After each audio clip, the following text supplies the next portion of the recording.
حضرت محمد صلی اللہ تعالی علیہ وسلم کی کچھ روزے کے متعلق حدیث۔ روزے کی فضیلت۔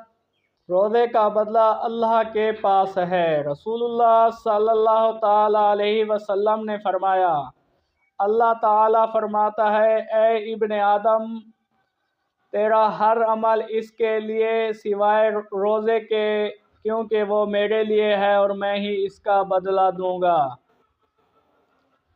روزے دار کے لیے دو خوشیاں۔ نبی کریم صلی اللہ علیہ وسلم نے فرمایا، روزے دار کے لیے دو خوشیاں ہیں، ایک خوشی افطار کے وقت اور دوسری خوشی اپنے رب سے ملاقات کے وقت۔ روزے کا مقصد اور تقوی۔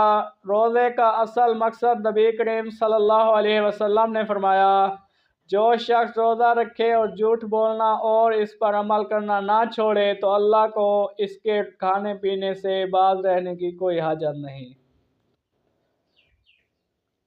رمضان اور جنت۔ جنت کا دروازہ ریان۔ نبی کریم صلی اللہ علیہ وسلم نے فرمایا، جنت میں ایک دروازہ ہے جس کا نام ریان ہے۔ قیامت کے دن اس روزے سے صرف روزے دار داخل ہوں گے، ان کے علاوہ کوئی داخل نہ ہوگا۔ کہا جائے گا، روزے دار کہاں ہیں؟